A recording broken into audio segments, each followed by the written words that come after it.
તો દાહોદ વિધાનસભામાં મતદાનનું નામ કમી કરવા 7,200 જેટલા ફોર્મ નંબર 7 ભરાયા છે। જો કે ફોર્મ ચકાસણી બાદ 68 ફોર્મ માન્ય રાખવામાં આવે છે, ત્યારે તમામ વાંધા અરજી સામે તંત્રએ ચકાસણી હાથ ધરી છે। તો કોંગ્રેસ દ્વારા ખોટા ફોર્મ ભરાયા હોવાની પણ રજૂઆત કરવામાં આવી છે। આ ઉપરાંત ફોર્મ ભરનારા સામે પોલીસ ફરિયાદની પણ માંગ કરવામાં આવી છે। તો દાહોદ પ્રાંત અધિકારી પાસે ફોર્મ ભરનારની માહિતીની પણ માંગ કરવામાં આવી રહી છે।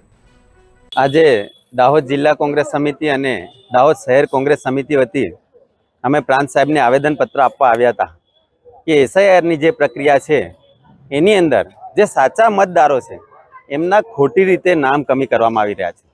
ભારતીય જનતા પાર્ટી અને આરએસએસ દ્વારા કમલમની અંદર ખોટી રીતે ફોર્મ એક વ્યક્તિ ભરે છે અને અહીંયા દાહોદ વિધાનસભાની અંદર 8,000 ફોર્મો 7 નંબરના આવ્યા છે અને ખોટા આવ્યા છે। એટલે સાચા મતદારોને કઈ રીતે મતદાનથી વંચિત કરી દેવાના એમ કરીને આ ભારતીય જનતા પાર્ટી અને આરએસએસનું ષડયંત્ર છે।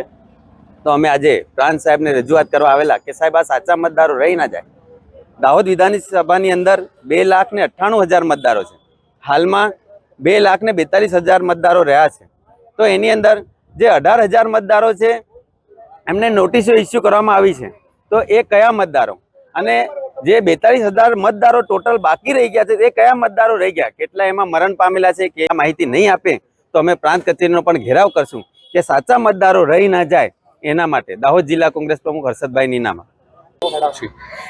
ભારતીય જનતા પાર્ટીની હાલમાં જે સરકાર ચાલી રહી છે રાજ્ય અને કેન્દ્રમાં, તો જે એસઆઈઆરની કામગીરી છે સ્પેશિયલ ઇન્ટેન્સિવ રિવિઝન, પણ હાલમાં એના બદલે સ્પેશિયલ ઇન્ટેન્શન રિવિઝન જે પ્રક્રિયા જે છે એ આચરવામાં આવી રહી છે। પર્ટિક્યુલર કમ્યુનિટીને ટાર્ગેટ કરીને એમના વોટને વોટિંગ લિસ્ટમાંથી કેવી રીતે કમી કરવા, આ પ્રકારનું જે ષડયંત્ર છે, કોન્સ્પાયરસી જે છે એ આ સરકાર દ્વારા આચરવામાં આવી રહી છે અને આ ખૂબ જ કાયદાકીય રીતે ખૂબ જ ગંભીર બાબત છે।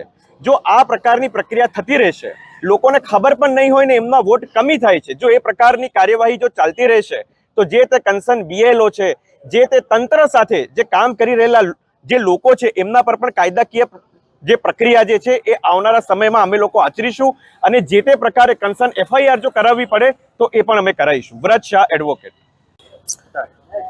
આજે દાહોદ જિલ્લા કોંગ્રેસ સમિતિ અને દાહોદ શહેર કોંગ્રેસ સમિતિ દ્વારા પ્રાંત સાહેબને જે એસઆઈઆરની કામગીરી દરમિયાન ફોર્મ 7 ભરીને એક સાથે ભરી અને અમુક કોમ્યુનિટીને જે અમુક કમિટેડ વોટો છે એ વોટોને તોડવા માટે અને એ વોટર્સને બાબા સાહેબ આંબેડકરે આપેલા જે વોટના અધિકારને વંચિત રાખવા માટેનું એક ષડયંત્ર કરી અને 7,000 જેવા ફોર્મો ભરી અને 7,000 મતદારોને આ મતદાર પ્રક્રિયાથી દૂર રાખવા માટેની એક જે ષડયંત્ર ચાલી રહ્યું હતું એના માટે અમે અવગત કરાવવા માટે પ્રાંત સાહેબને આવ્યા હતા અને આ સાથે 7,000 ફોર્મોને જો જાત તપાસ કરી અને એને રેગ્યુલાઇઝ કરવા અમે માંગ કરી છે અને જો આમાં કંઈ પણ આગળ પાછળ થશે તો અમે આગળ જલદ આંદોલન કરીશું અને જરૂર પડે તો પ્રાંત અને કલેક્ટર કચેરીનો ઘેરાવ કરીશું।